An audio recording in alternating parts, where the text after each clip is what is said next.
This week on Conestoga Connected, we take an in-depth look into an unconventional genre of music. We meet a bird who may have more Instagram followers than you. And later, the boys from Do or Die go head-to-head in an eating competition. Think you can do it? Probably not, but let's try it. This and more, coming up on Conestoga Connected. Hello, and welcome to Season 11 of Conestoga Connected. I'm Sarah Gazzola. I can't wait to kick off this season with all the new segments we have in store. I especially can't wait to see which of the boys from Do or Die takes the first win. So, let's jump right into it with our first segment. Typically, to see macaws, cockatoos, and sun conures, you have to have traveled quite a ways. But not today, because Kyle and the Out of Place crew found just the place to meet them. And not only are these some interesting looking birds, they each also have their own interesting personalities.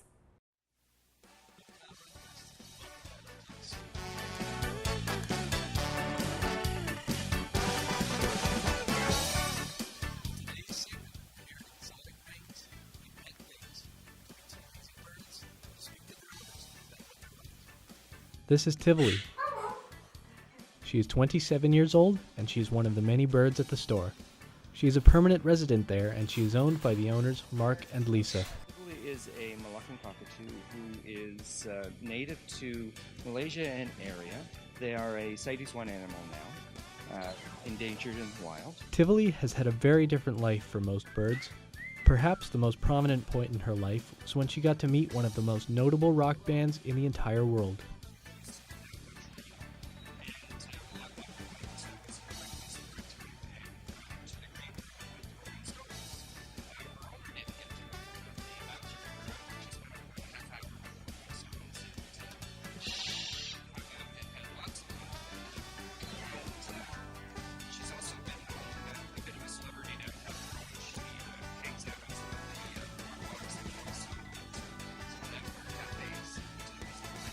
She even loves to dance to rock and roll music and dance music.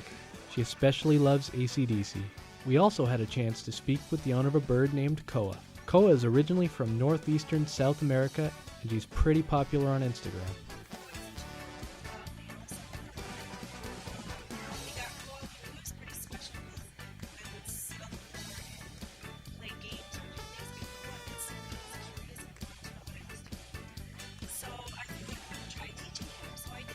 Oscar is a Catalina macaw. They are only produced in captivity when crossing a blue and a yellow macaw and a scarlet macaw.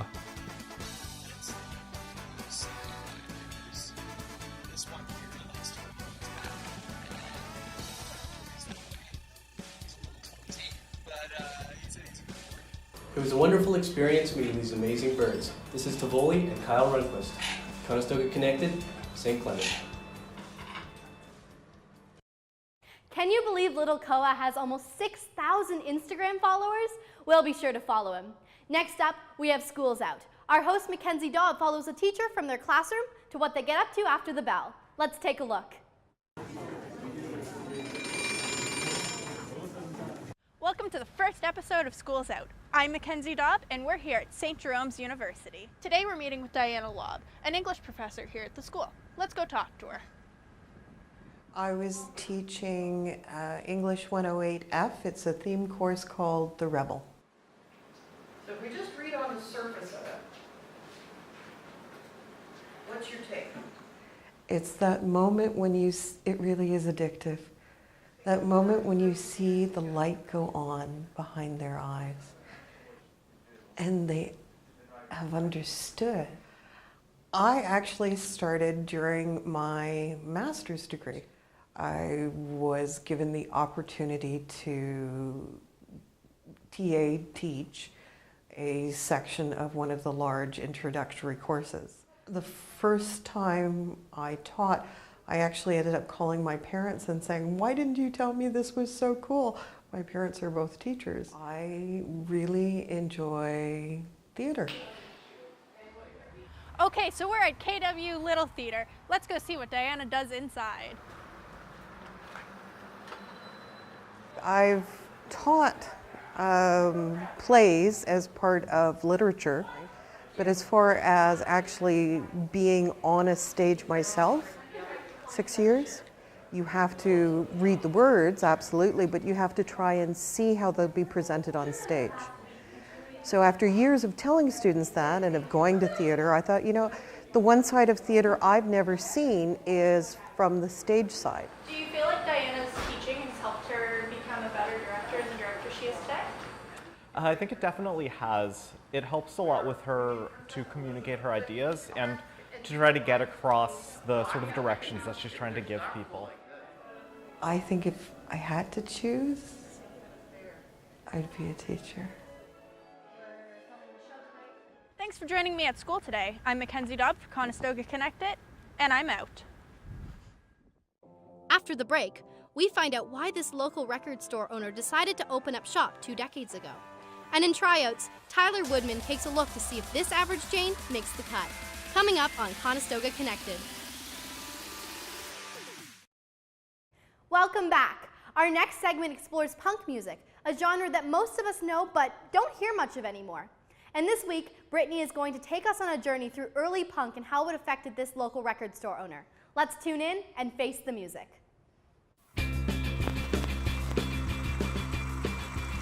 Welcome to the first episode of Spinformation, where we take a deep look into music genre histories.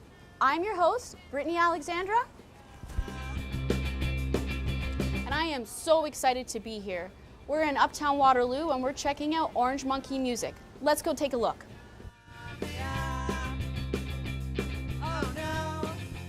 Vince Gavin has been running the shop since it opened in 1993.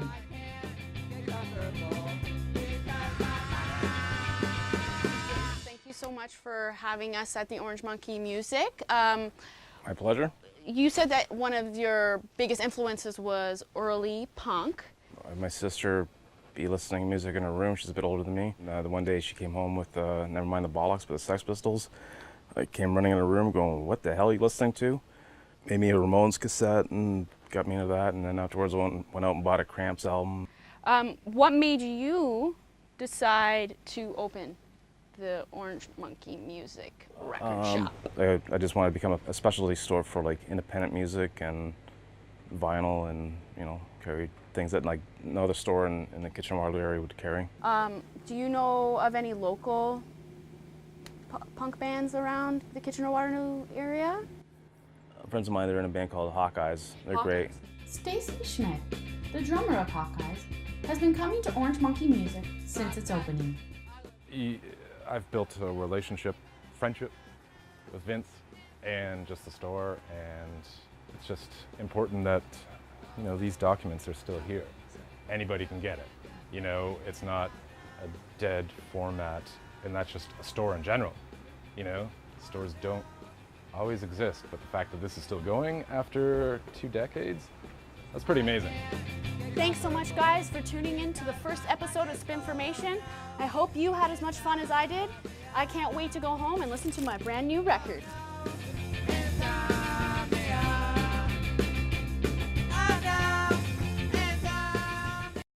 Brittany told me earlier that the record she bought was by an early punk band called The Dam. Sounds cool. Hey Sarah, do you know what Canada's national sport is? It's hockey, right? It actually isn't. Here's our segment, Tryouts, where I'll explain what it really is.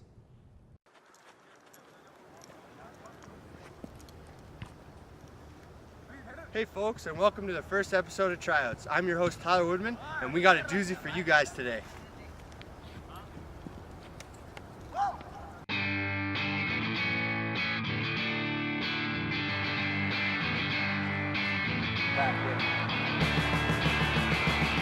What we're going to run is a sport called lacrosse. For those of you that don't know, lacrosse is a Native American sport and has been around for a very long time. Anyways, our first guest is Chris Van Oudegum. So Chris, how long have you been a part of the sport for? Well, I got my first lacrosse stick. I was probably about 6 or 7 years old. Yeah. My dad got it for me for my birthday, and then a few years later I started playing rep lacrosse. So you've been around it for quite some time then. Well, thanks Chris. Now let's get some good shots of you ripping bar.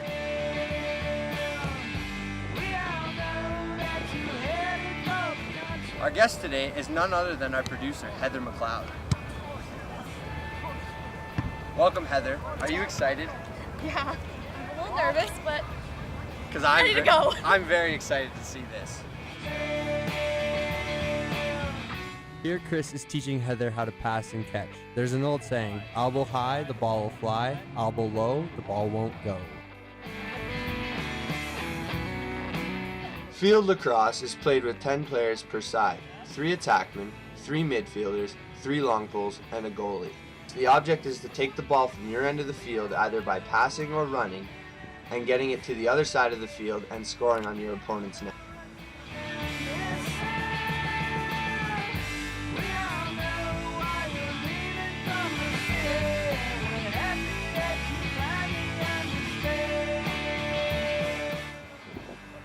She did it! Yeah! Well folks, that's it for our episode today. Thank you for tuning in. Until next time, I'm your host, Tyler Woodman.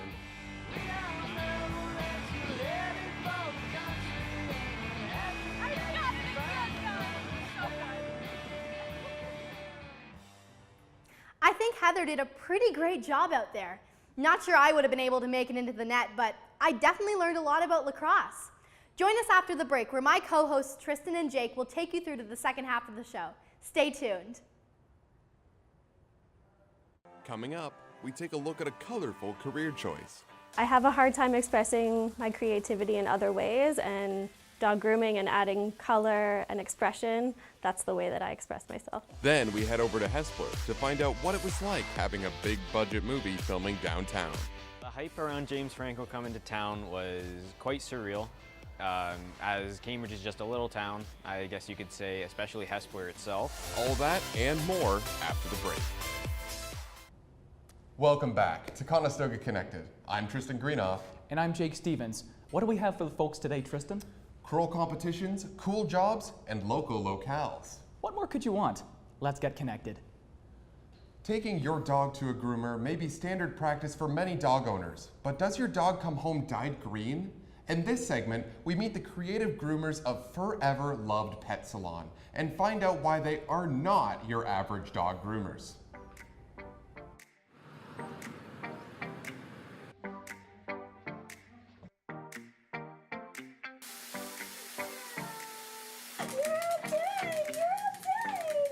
I do a lot of nail painting with dogs, so I started with the hair dyeing, then Kirsty came in and she's really cornered our world for hair dye. I have a hard time expressing my creativity in other ways, and dog grooming and adding color and expression, that's the way that I express myself. Dyeing dogs is not dangerous as long as it's done in a professional setting using the proper dye and tools. You always want to be careful around the eyes, the mouth. You want to make sure they're not licking it when it's applied, and always use a dye that is approved by the Creative Grooming Association to be safe on dogs.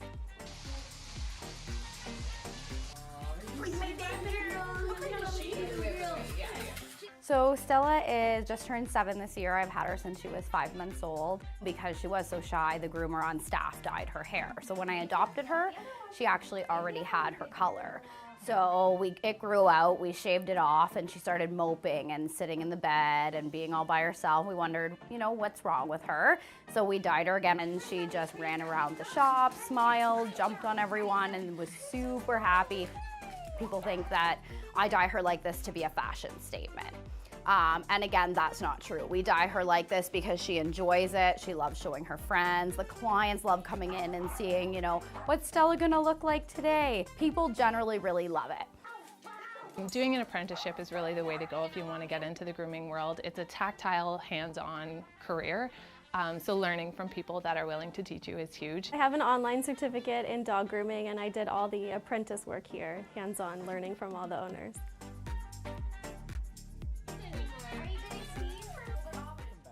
Let's take a trip back in time to 2011, where Stephen King's novel 11/22/63 became a bestseller. It was so successful that the company Hulu decided to produce it as a miniseries. What you might not know is that it was partially shot in and around Cambridge. Let's take a look.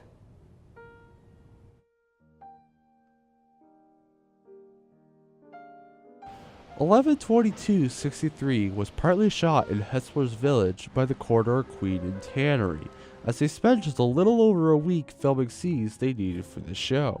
To create this type of environment, They had to make modifications to the exteriors of the businesses to create the setting, which was an easy fix. One of the businesses that helped out as part of the set of the show, Masquerade Manor, is co-owned by Tom Hilborn, who spoke to us about the processes of what he had to go through while they were filming. Puts a piece of paper on the counter and he says, "I need you to sign this." And I said, "Okay." So I signed it, and then he hands me an envelope, and I look in the envelope and there's a check. And I'm thinking, wow, all this fun and money too. The filming of the show took place in 2015, as it was set to release on Hulu's streaming service in early 2016. When they were filming, they had to block off the roads so the actors wouldn't be interrupted by fans. But with the star power of people such as James Franco and J.J. Abrams, let's just say fans were pretty excited. While they were filming the series, it was quite hectic and frantic downtown because I live just off of Queen Street here. So even my street itself was just a little street, dead-end street. It's kind of bustling because it was one of the ways to Queen Street itself to watch the event, I guess you could call it. The hype around James Franco coming to town was quite surreal. As Cambridge is just a little town, I guess you could say, especially Hespeler itself. Not only was the show partly filmed in Cambridge, they also shot the show in parts of Guelph, Hamilton, and the Queen's Tavern in Ayr, which is now closed down. There's so much more to discover, but that's all for today. We will see you next time on Film Locales. After the break, reporter Taylor Lalonde investigates a bill to end animal testing, and we find out how the hosts from Do or Die measure up. That's next on Conestoga Connected.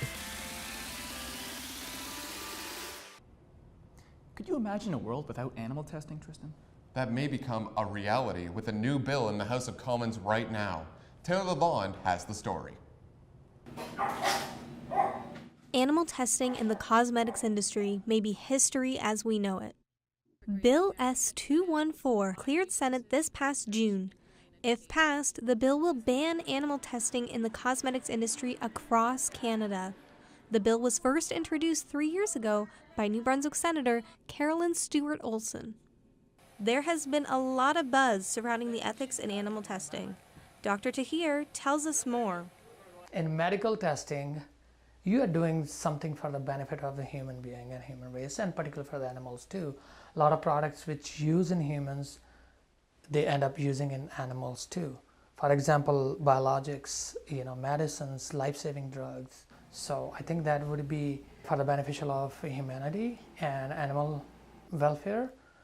On the other hand, cosmetics, they have no medical use, no life safety. It's just aesthetic.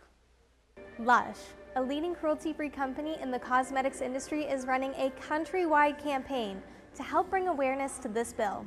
Nicole Cooper tells us more about the company's current campaign.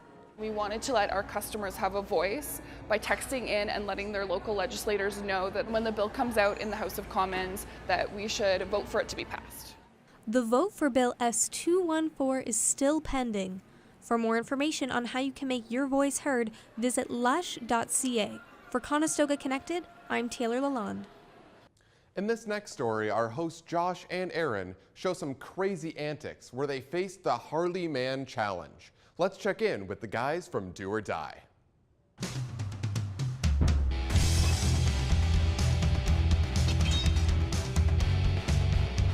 Hi, I'm your host, Josh Whalen. And I'm also your host, Aaron Stanley. And this is Do or Die.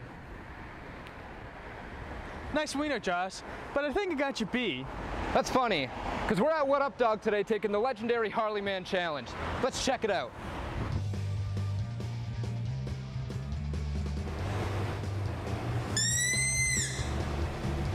Welcome to What Up Dog, can I take your order?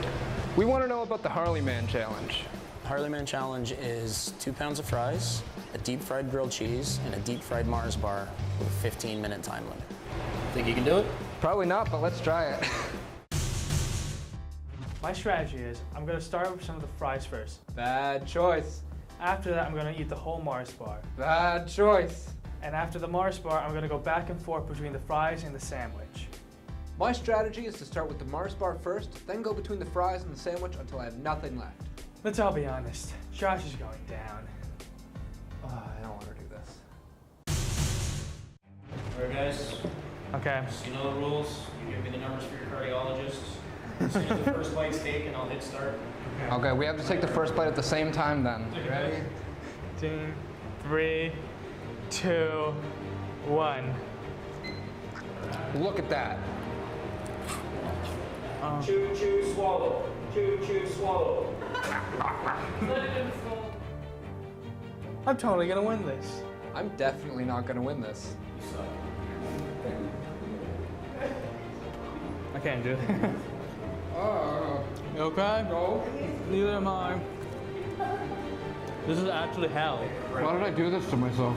Oh no. No, I'm good. No, no. I'm gonna lose this. I just can't.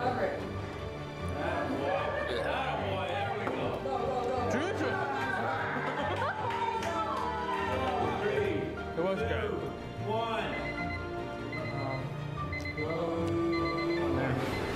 We've got 1 pound and 10 ounces. Wow. I got over halfway through. Oh my god, I think I'm gonna lose this. Oh my god. Aaron, you got less left. No! What? 1 pound, 7 ounces. Yeah!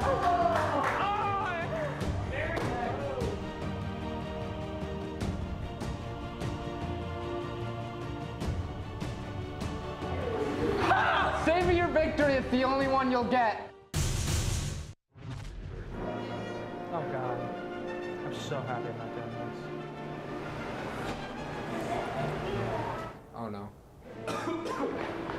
Everything burns. The milk really didn't help. It doesn't stop burning! The intense burning was there for at least 30 minutes. It's okay, come on. Don't touch me. These suits are really hot. Especially when you have sweaters on. Yeah? You're hot, Aaron? Yeah. You feeling hot, Aaron? Yeah. How do you think I'm feeling? My name's Josh Whalen. And I'm Aaron Stanley. This has been Do or Die. We'll see you next time. Wow, I can only imagine how hot that pepper was. No, aside from the pepper, the Harley Man Challenge does look like a spectacular time on its own. I would love to participate in that. What would your strategy be if you were to do such a thing, like, you know? Well, first I'd ask if I could sub everything out for just Mars bars because oof, those are my favorite. The Mars bar, and then for me, I would probably go same thing, Mars bar, and then I would start with the grilled cheese. Well, honestly, I'd probably go with the fries, but unfortunately, it fries seems are very like carby, so I can understand how they would be much more filling. Oh, and if that is your strategy, you would go with that. Oh, absolutely, exactly. But that's all the time we have for today. Thank you very much for joining us. You can follow us on Facebook, Twitter, and Instagram at Conestoga Connected. See you next time.